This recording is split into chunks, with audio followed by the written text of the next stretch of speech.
Hello my quilting friends! Leah Day here with a new video for the Machine Quilting Party. We finished our rainbow log cabin quilt and it's time to bind it. So in this video we're going to learn the first step to binding, how to prepare our binding strips and stitch them onto the back side of the quilt entirely by machine. So let's get started first preparing our binding so it's really easy to apply to the quilt. The next step to binding a quilt is to prepare your binding fabric. So make sure to take your binding fabric as yardage and starch it twice. This is going to make it so much easier to work with. It's going to make it so much more stable and stiff. You don't want the binding to stretch as you're putting it on the edge of the quilt. It'll make everything more challenging. Also, make sure to cut your binding nice and straight and square. Where it folds, where you have folds in the fabric, when you open those up, look out for a little dip or V in the fabric. That's a sign that the fabric wasn't squared properly before you cut it into strips. So double check that. Watch my video on squaring up your fabric and cutting strips really accurately. And you're going to want multiple strips 2 inches wide. Now, quilters differ on what they prefer. I really like a nice 2-inch wide binding. Personally, it finishes with a nice plump edge. So here we go. Now let's start to connect these together. I've got the end of a binding strip here, and I'm going to place this on my cutting. This is my pressing board. I'm going to place it on my pressing board right side up. So this is right side facing up. Of course, it's black fabric, looks the same on both sides, but this is right side up. Now I'm going to place the next binding strip on top, and this is going to go right side down. Now I want this to be nice and perpendicular, meaning that this is exactly straight with this, and that forms a square, and that forms a square, so it's nice and straight. If you can't eyeball it, grab a ruler and line it up like that. And that can be really helpful just to make sure that from corner to corner you're forming nice 45-degree angles. Because the next step, you're going to take your ruler, you're going to line it up corner to corner and mark that angle. Just like that. So now you take it to the machine, and I do think it really helps to put some pins in it, just secure it together, and just stitch from the upper left corner down to the lower right corner. And here's what that looks like after you get it stitched. So that's what it looks like after you stitch along that marked line. Now just remove those pins, and when you unfold it, you have this nice diagonal seam. The reason why we bother with a diagonal seam is because it reduces bulk. If we had a straight seam, then you would basically have a whole area of your binding that would have a big chunk of extra fabric in it. Whenever you have a diagonal seam, when you fold that over, that seam allowance is spread out all the way through that area, so you don't have it's not big and chunky right in the middle. So now I'm going to finger press that seam allowance nice and flat and open. I'm going to also hit it with a dry iron so it's nice and flat and creased. And then also trim these seam allowances down. Now make sure not to cut into your binding.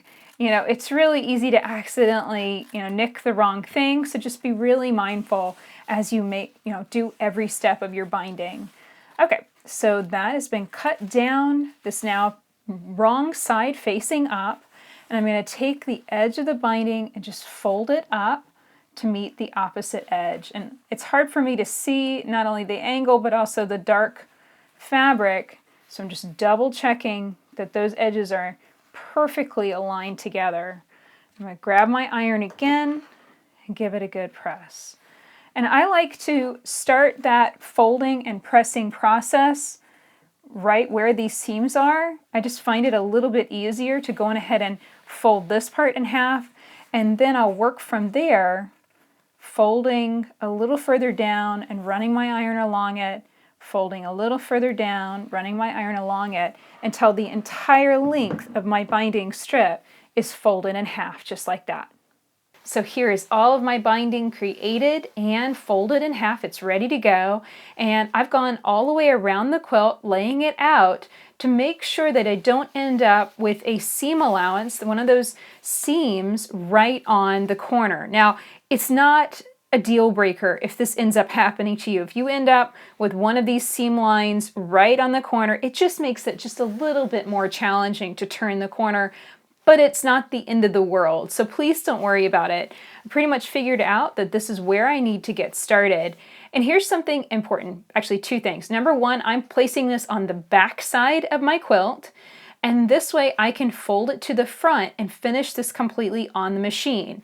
Now, if you don't want to finish your binding on the machine, go on ahead and start with this on the right side of the quilt. And that way you can finish it by hand on the back. But I want to finish this completely by machine and get it done today. So I'm going to be binding from the back. I'm also not going to start stitching right here on the end of the binding. I'm going to leave a good solid 10 inches of binding open, and I'm probably going to start stitching about right here. You want to leave more binding than you think open, so that way you have plenty of space, because connecting the ends of your binding, that step's just a little bit tricky. We'll be learning that next. So make sure to leave yourself plenty of room to connect those ending binding pieces together. Just leave that loose. We're going to go to the machine. We're going to get started stitching about 10 inches from the end of the binding right on this spot. So I've moved to my machine, and I want to be clear, these are the raw edges of the binding that I'm lining up with the raw edges of my quilt. And this is made much, much easier because I've done my victory lap stitching and trimmed my quilt square. So make sure to watch the other video on that step too. So I'm lining up those raw edges. I've got the fold over here. So that's all lined up there. And then I'm going to line up the edge of my 1/4 inch patchwork foot right with the edge of the quilt. So I'm going to drop my needle down, bring it all the way back up again, tug on that thread to bring up the bobbin thread to the surface. And that just stops it from making a mess on the back. You know, you really want to get started stitching always on the right foot. So we're going to stitch forward and back, make sure everything's nicely lined up, and begin stitching those layers together. Now, I have found that stitching with a 1/4 inch patchwork foot works great for this. I've never had an issue with it. You could also use your walking foot for this stitching too. So there's lots of different feet that are available for you. Doing your binding, just want to make sure that you're stitching with a dead set accurate 1/4 inch seam allowance. Now we're coming up here on a corner, and this is the tricky spot. This is where we're going to need to do a fold in our binding. So the first thing I like to do is make a mark on where the edge of the quilt is coming in on the top of the binding. So that's where the edge of the quilt is. Now I'm going to grab a ruler, and I'm going to measure up from that 1/4 inch.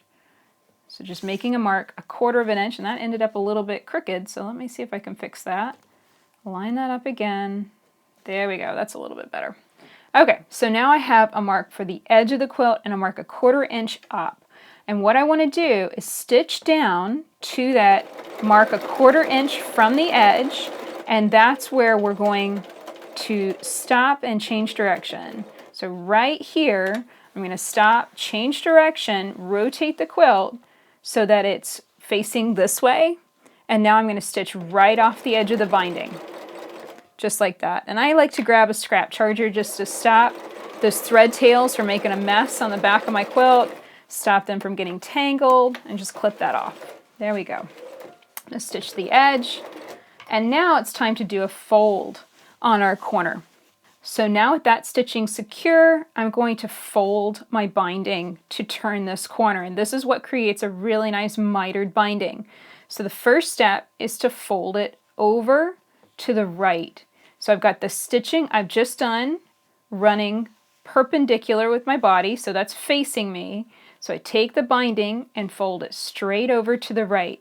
And one thing that might help to think about this is that this binding is now in line with the next edge that we're going to stitch. So maybe that will help. Another thing you're looking for is this nice 45-degree angle right here in the binding. That's what you want too. So give that a good finger crease so it's nice and firmly creased over. And now we're going to take the binding and just fold it to the left. So we folded it to the right, and we got that nice 45-degree crease that's still there. And now we're folding it straight over. So now that binding is lined up with that new edge we're going to stitch. So everything's lined up. I'm going to take that whole edge and rotate it, shift it, so that way that can be now stitched by the machine. So lining this up, get started stitching, 3 stitches, back up 3 stitches, and now we can get going. So from here, all I'm going to do is just simply secure the binding to the edge of the quilt. Whenever I near one of those corners, I'm going to make sure to make those marks so I can clearly see where that edge of the quilt is and stop a 1/4 inch from that corner, stitch off, change direction, and then do that fold. I'm going to do that exact same step for every single corner of this quilt, and I'll meet you back here when we're ready to join the ends of the binding together so that way we can finish up this step. So I worked my way all the way around the quilt and finished up right here, which is about 10 inches from where I started. And I made sure to backstitch so that way it was nice and secure. So now the next step is to lay out our binding and join these 2 ends so it's as seamless as possible and it looks nice and flat and even with the rest of the binding. Basically, we want this join to look the same as all the seam lines in the binding of the quilt. Nice and flat. Okay, so step 1 is to take that piece. So this is where you were stitching down at the end and backstitched right at the end. So that piece of binding, I call that the top binding. And I always arrange it this way so that can go down first and lay down nice and smooth to the quilt. Okay, now this piece of binding, I call that the bottom binding. That goes up. So smooth that up right on top. And I put just a little bit of tension on this, so I just pull it up just ever so slightly a little bit more. So that way I know that this is going to be locked together. It's not going to end up with too much binding and not enough quilt. Okay, so now I kind of eyeball the midpoint of where these come together, and I'm just going to mark it with a fabric marking pencil. So I'm just putting a dot right in those fold lines. So I just wanted to zoom in so you could see this really clearly. I've got a little dot on the fold of both fabrics stacked up right on top of one another. Okay, so now we're going to take this and spread these out. So now I'm going to take that top binding piece, unfold it, spread it out on the table, and make sure that dot is facing right side up. Now I usually just fold the quilt in half to bring those binding places where the stitching stopped basically right on top of one another. This just makes it a little bit easier to get this piece in the right position. So I'm going to unfold this binding piece, making sure I've got the dot, and I'm going to basically just match up dot to dot. So just checking out where those are, making sure they're right on top of one another, just like that. And I want to make sure that the second binding piece is running perpendicular to the first. So sometimes it's actually easier just to run a pen through this, just so you can actually not just see it, but also have like that is exactly where that dot is. And I can line that up with the dot on the other piece, and then now they are quite literally locked together. And then now I'm going to spread it out flat. You can see how that looks nice and perpendicular. And you can see also the advantage of having more strip to work with rather than less, because the less space that you have to work with, the tighter and tighter this join becomes. Okay, so this is looking good. We want to take this to the machine and stitch from this corner down to this corner. If you stitch the opposite, if you stitch the right to the left corner, you're going to end up with twisted binding. So I'm going to take a ruler and a marking pencil, line this up and mark it. And it's good to do this until you've bound enough quilts where it's just second nature. It's good to do this just to mark it so that way you know exactly what angle you're stitching that line of stitching. And it'll save you a lot of time. You can double check yourself. You can change that pen around so it runs right along that stitching line. All I'm doing is just reinserting it there. So now it's locking those pieces together just like that. And yep, that's going to look pretty good. So you can always test yourself too. Okay, let's take this to the machine and stitch that seam together. So I'm just going to slip these pieces right underneath the foot and stitch right across that diagonal seam. And of course I don't want the fabrics to slip, So just use fingertip pressure to hold those pieces together as you stitch right on that line. So it's really important to take 1 second after you stitch that seam to make sure that everything's going to fit nicely on the edge of your quilt. It is surprisingly easy to twist this, so just lay it out and spread it flat and make sure everything looks good before you trim these seam allowances.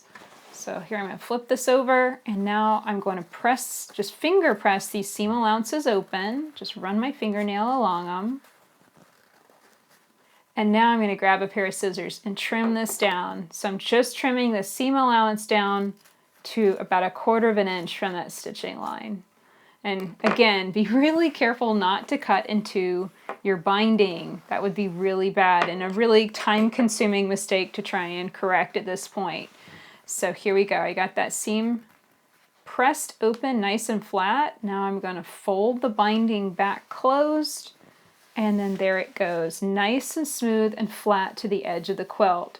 So to finish up, all you've got to do is begin stitching here where you stopped before, back stitch, stitch on down, covering up and concealing and finishing off all that binding to the point where you started stitching the binding on in the first place, back stitch here, and your binding, the first step of your binding process will be complete.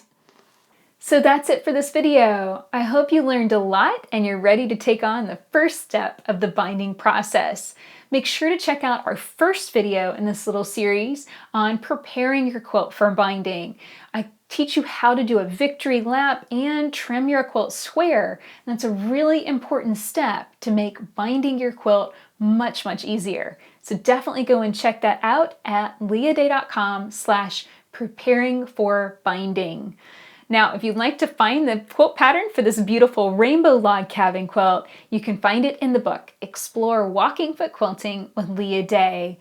We're going to be quilting 2 more quilts from this book, Marvelous Mosaic and the Prism Path Baby Quilt. So you'll definitely want to pick up the copy and join in the machine quilting party. So find this book at leahday.com/walkingfoot.